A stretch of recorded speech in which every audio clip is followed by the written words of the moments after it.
Bonjour, monsieur Cohen. Bonjour. Ok. Bonjour, monsieur Cohen. Bonjour, monsieur l'ambassadeur Cohen. Bonjour. Merci de nous avoir accordé cette opportunité à la Voix de l'Afrique du Canada pour s'entretenir un peu avec vous concernant votre nouveau livre qui vient de sortir, L'esprit de l'homme fort africain. Et là, je vois Nelson Mandela, Houphouët, Mouzé, Mobutu en toque de léopard, et un président que je ne connais pas en lunettes, et puis il y a Omar Bongo. En tout cas, merci de nous avoir accordé cette audience. Plaisir pour moi. Ok.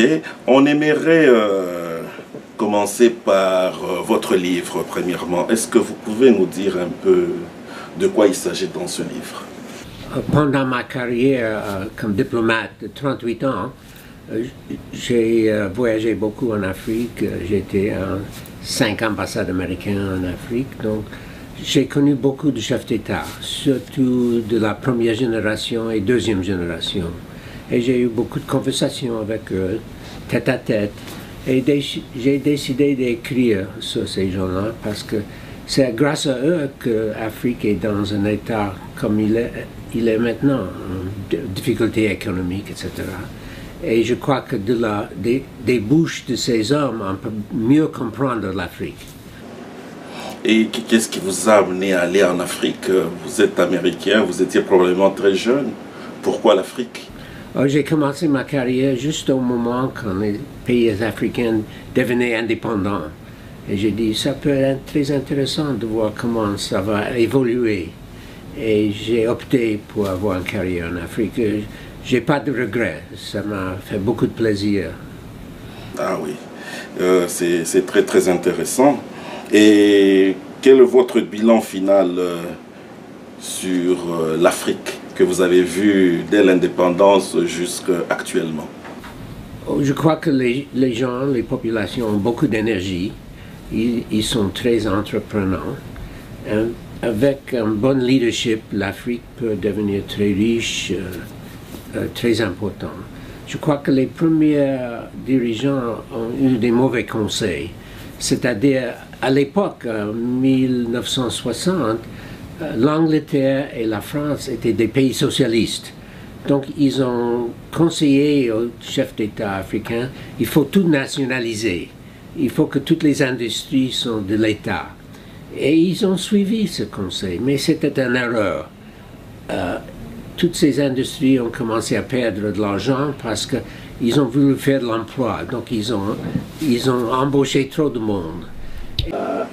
Il faut la concurrence, il faut la société civile, il faut un média libre, etc.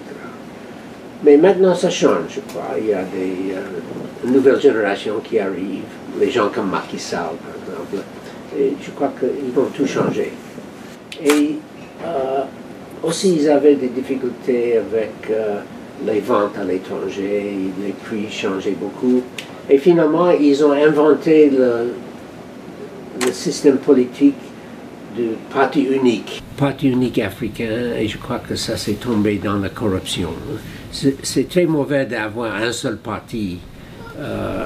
Il y a une nouvelle génération qui arrive, les gens comme Macky Sall, par exemple, et je crois qu'ils vont tout changer. Ah, mais c'est très intéressant. Et concernant la RDC, par exemple, vous venez de parler de Macky Sall au Sénégal, qui est probablement exemplaire, après avoir vu ce qu'il a fait en Gambie. Oui. Est-ce que vous pensez que cela peut être répliqué ailleurs en Afrique? J'espère, parce que de plus en plus maintenant, l'Union africaine n'accepte plus les dictateurs ou les coups d'État. Et je crois que ça, on va faire ça de plus en plus maintenant. Ok.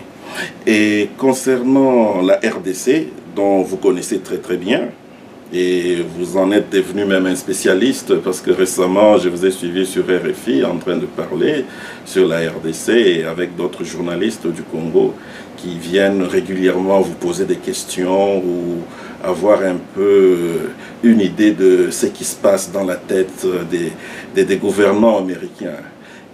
Que pensez-vous de M. Kabila, dont, je vous rappelle, vous aviez dit qu'en 2016, le 19, c'est fort possible qu'il soit chassé du pouvoir parce qu'il a mal travaillé. Ah oui. Oui. Moi, je crois dans les constitutions. Il faut appliquer les constitutions. Donc, en RDC, le moment pour l'élection, c'était novembre 2016. Et selon la Constitution, ça doit être le dernier mandat du président Kabila. Donc, le premier péché, c'était de ne pas avoir une élection, n'est-ce pas? Ils n'ont pas donné de l'argent et ils n'ont pas eu d'élection. Donc, à mon avis, en décembre, la date de décembre 19, le président Kabila a cessé d'être le président élu, mais il est devenu le président temporaire, le président intérim. Il n'est plus le président élu, n'est-ce pas? Donc ça, c'est très important. Et la Constitution dit qu'il peut continuer à être président jusqu'à l'élection de son successeur. Mais comme il n'est plus le président élu, il faut qu'il partage le pouvoir. Et surtout, il faut donner le pouvoir à l'opposition. Ce qui est en train d'être fait, selon les nouvelles de Senko. Oui, parlant de la Senko, nous pouvons dire par exemple qu'il y a beaucoup de blocages. Il y a beaucoup de demandes, il y a toujours de réunion en réunion, de report en report. Et la plupart des spécialistes finissent par dire que M. Kabila serait en train de bloquer pour qu'il y ait encore un glissement déjà qu'on a eu en RDC durant cette transition. Quel est le conseil que vous pouvez lui donner concernant ce blocage politique? Nous savons, selon certains spécialistes, que c'est lui qui serait derrière tout ça. Oui, j'ai peur que le glissement va continuer. D'abord, je dois dire que j'ai beaucoup de respect pour les archevêques. Il y a longtemps, j'ai été l'ami intime de cardinal Malula. Et j'ai beaucoup de respect parce que les archevêques sont des patriotes, ils sont des bons Congolais. Et je crois que la Senko est une bonne chose parce que la Senko voudrait éviter la violence. S'il n'y a pas une procédure comme la Senko, les gens seront dans la rue, il y aura beaucoup de problèmes. Mais quand même, je crois qu'il y a une base de dire que j'ai peur que le glissement va continuer. Donc j'espère que le Senko va terminer la discussion si ça ne marche pas, et après ce sera la communauté internationale qui va agir, à mon avis. Et que pensez-vous de la réponse du gouvernement américain au cas où il n'y a pas accord, ou l'accord qu'ils ont signé entre Kabila, la Senko et l'opposition n'est pas appliqué? Que peut être la réponse du gouvernement américain, spécialement c'est des républicains qui ont pris le pouvoir maintenant? Oui, comme vous savez, le gouvernement du président Obama a fait un certain volume de pression sur le gouvernement de Kabila.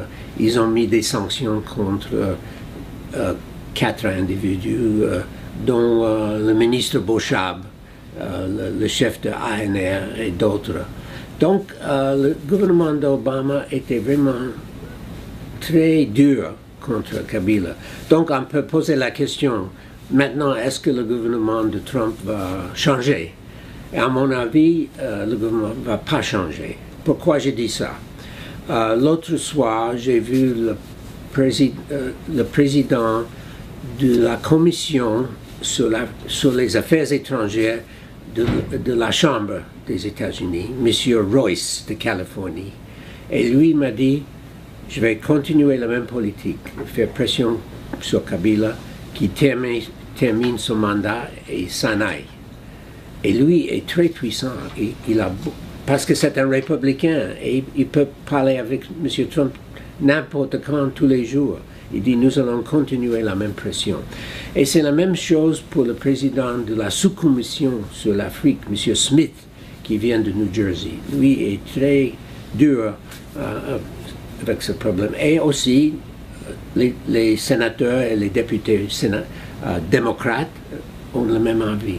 Donc, à mon avis, le nouveau ministre, M. Tillerson, et le président Trump lui-même vont suivre les conseils de ces gens qui ont beaucoup d'expérience avec l'Afrique. Et concernant l'Afrique, est-ce qu'il y a déjà eu nomination pour le Monsieur Afrique de M. Trump? Non. Sous-secrétaire d'État? Non, pas encore. Ils sont toujours en train de chercher. Parce que d'abord, M. Tillerson, le futur ministre pour les Affaires étrangères, n'est pas encore confirmé par le Sénat. Donc, quand il est confirmé, il va commencer à regarder les dossiers pour les sous-secrétaires d'État. Ah, c'est pas M. Trump qui nomme le sous-secrétaire d'État, c'est le ministre des Affaires étrangères. C'est M. Trump qui nomme, mais avec les conseils de ministres. Ah, ok. C'est pour qu'on puisse comprendre un peu, oui. Parce que de plus en plus j'entends parler que M. Fan, le directeur de l'Atlantic Council... Oui, il est un candidat. C'est un des candidats. Oui, oui. Ah, ok. Donc potentiel sous-secrétaire. Potentiel, c'est ça. Ok. En tout cas, ça a l'air intéressant. Maintenant, une autre question qui circule un peu partout en RDC, et les politiciens en parlent. Moi-même, ici, je suis arrivé à Washington, tout le monde en parlait. Il semblerait que M. Kabila a dépêché une dizaine de membres de son gouvernement ou de ses conseillers pour rencontrer pas le président Trump, mais pour rencontrer les gens les lobbies. Oui. Les lobbies. Et que ces lobbies auraient promis, après avoir reçu des millions de dollars, selon ce qu'on nous a dit, auraient promis aux conseillers de M. Kabila que M. Trump et le Congrès vont changer leur position sur les sanctions et laisser M. Kabila faire un référendum pour changer la Constitution et rester président en vie. Vous pensez que cela est faisable? D'abord, je ne suis pas au courant qu'il y a des gens qui sont venus ici. Normalement, je dois être au courant, donc c'est possible qu'ils ne sont pas encore là, ils vont venir. Mais ce sera très difficile. Ils ont déjà engagé un lobby républicain il y a 6 mois.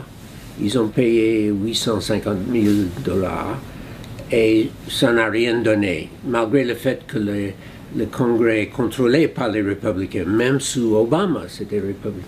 Ils n'ont pas fait de grandes choses pour M. Kabila. Et ce seront les mêmes députés et sénateurs qui restent là, qui sont là. Ils étaient réélus. Donc je crois que ça ne va pas donner grand-chose. En général, l'Afrique n'est pas un sujet républicain ou démocrate. Les deux sont d'accord. Ils n'ont pas de disputes sur l'Afrique. Tous les deux, républicains et démocrates, sont pour l'avance de la démocratie, que les dictateurs s'en aillent, tout ça.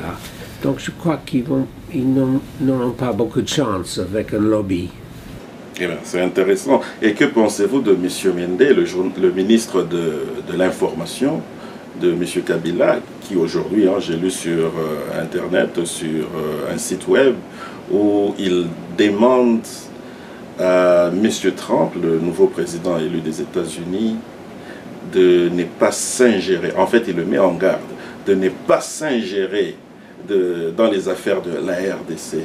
Que pensez-vous de telles déclarations? Oui, c'est pas très intelligent de faire ça, parce que j'ai l'impression qu'il donne un ordre au président des États-Unis. C'est pas très intelligent de faire ça. En général, je crois que M. Trump n'a pas un intérêt de s'ingérer, mais pour appuyer une constitution démocratique, il va le faire, il va l'appuyer, n'est-ce pas? Ah ben, j'espère qu'à Kinshasa, ils vont comprendre cela. Et pour terminer notre entretien, est-ce que vous pensez que M. Trump, qui cherche le bonheur des Américains en suivant le message qu'il donne, American First, est-ce que vous pensez vraiment que c'est dans son intérêt de travailler avec des gens qui sont des dictateurs, des tueurs, des voleurs, comme ce qui se passe en RDC, là où il y a des charniers un peu partout? Oui, M. Trump va pas regarder quel chef d'État est honnête et tout ça, est gentil. Il va chercher comment les Américains vont avoir des avantages dans les pays, pour le commerce extérieur, pour les investissements. Et ce qu'il va constater en RDC avec M. Kabila, que ce n'est pas un bon endroit pour investir. Parce qu'il voit que M. Kabila prend de l'argent de la GECAMINE et le dépense ailleurs, au lieu de donner ça à la population, n'est-ce pas? Et il dit qu'il va constater qu'avec M. Kabila, ce n'est pas un endroit où les investisseurs peuvent avoir l'assurance d'avoir leur contrat appliqué, tout ça. Donc il va dire aux sociétés américaines, évitez le Congo tant que M. Kabila est président. Mais s'il y a du changement, si quelqu'un est élu démocratiquement, les portes sont ouvertes, les investisseurs doivent aller. Et avec votre expérience, quand vous parlez de quelqu'un d'être élu, là, je vais un peu vous déranger avec cette question.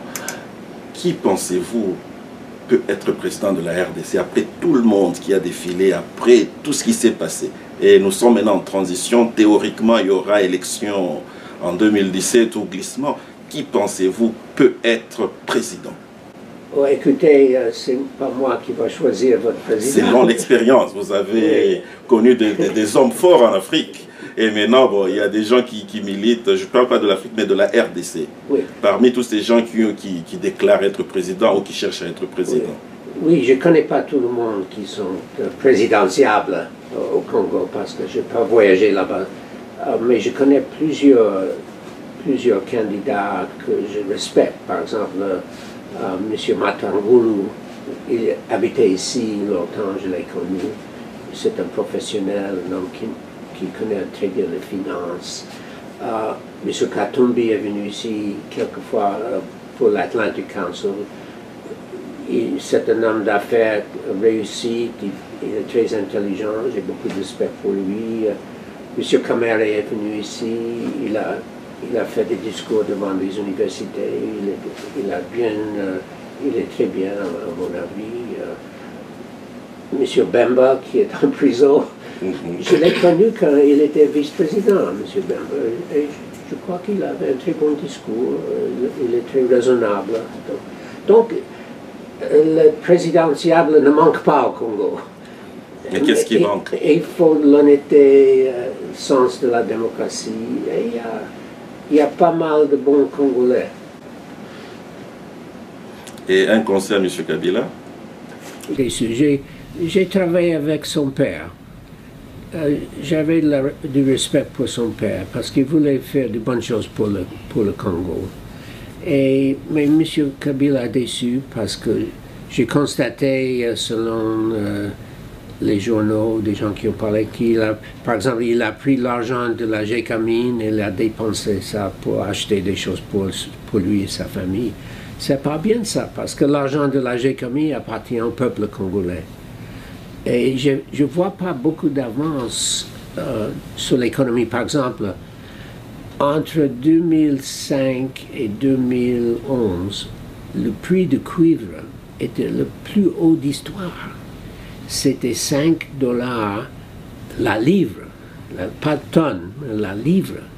C'est l'équivalent, la production pour le Congo était l'équivalent de 600 000 barils de pétrole par jour, le revenu qui arrivait.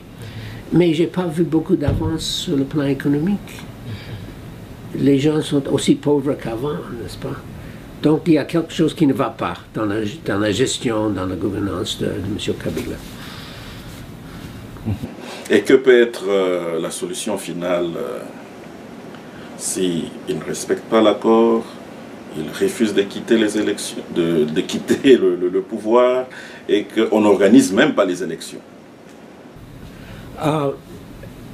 Ici, M. Kabila a envoyé son ambassadeur itinérant, est venu ici souvent, c'est M. Karubi Kikaya. Oh, ouais. Il parle bien, son anglais est excellent, il a parlé à beaucoup d'organisations, il dit, je vous assure que dès qu'il y a une élection, M. Kabila va partir.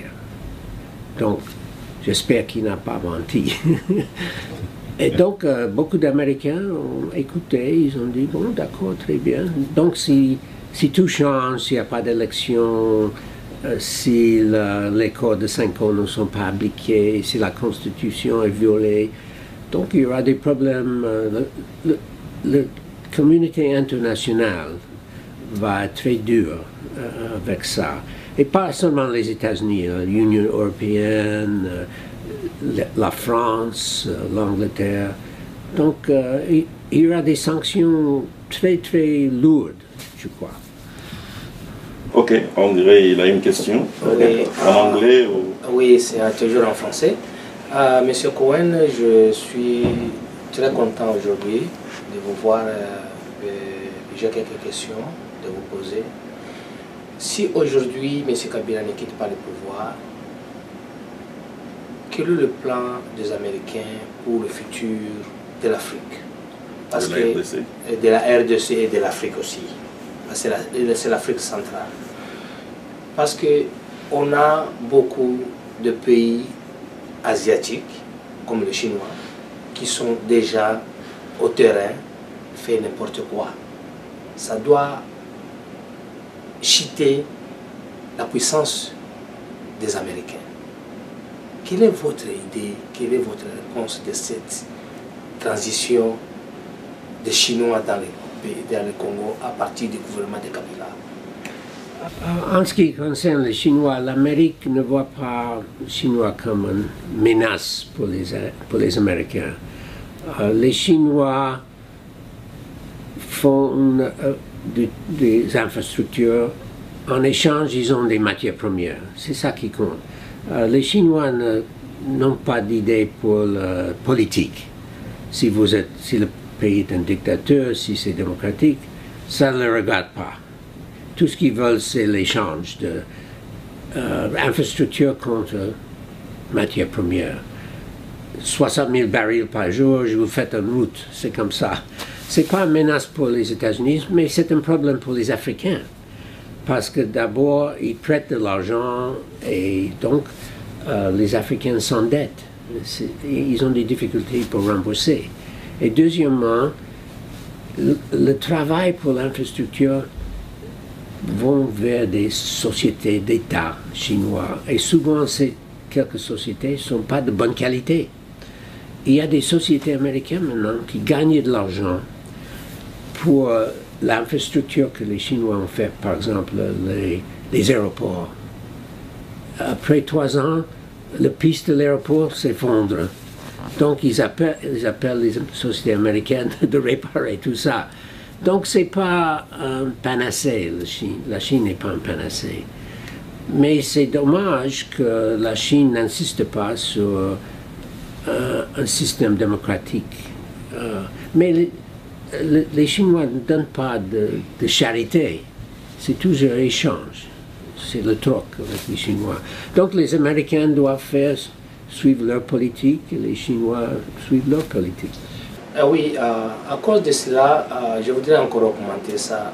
Sur le plan américain, aujourd'hui, les Américains, puisque prendre la charge de mettre la construction et mettre l'économie en RDC, puisque encadrer la population et le gouvernement?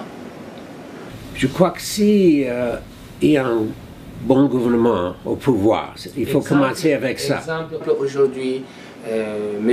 Katumbi peut prendre le pouvoir. Si c'est lui, oui. Je crois que selon ce qu'il a dit, il va essayer d'avoir une bonne gouvernance. Oui. Donc si ça arrive, je crois que la première chose sera la Banque mondiale. La Banque mondiale va l'encadrer. Et ils ont des experts non politiques qui vont aider à faire du planning pour l'infrastructure. Par exemple, il y a un grand déficit d'électricité au Congo. Donc avec la Banque mondiale, on peut faire INGA 3, INGA 4. Au Katanga, il y a des grandes possibilités pour les petits barrages hydroélectriques. Oui. Et ils peuvent aider M. Katumbi, un autre président, à organiser. Souvent, ce n'est pas une question de volonté, c'est une question de gestion, n'est-ce pas? On peut avoir beaucoup d'argent, beaucoup d'équipements, si la gestion n'est pas bonne, donc la Banque mondiale, FMI peut aider ça. Ce n'est pas nécessaire pour l'Amérique ou pour l'Union européenne de faire ça. Il y a des organisations qui sont financées par nous, qui sont disponibles pour ça. Merci beaucoup. Je suis très content. Merci. En tout cas, merci beaucoup pour votre temps. On vous remercie pour les bonnes réponses que vous aviez données. Et on espère vous revoir, si pas ici à Washington. En tout cas, vous êtes les bienvenus au Canada pour présenter votre livre. Merci beaucoup. Merci, monsieur l'ambassadeur.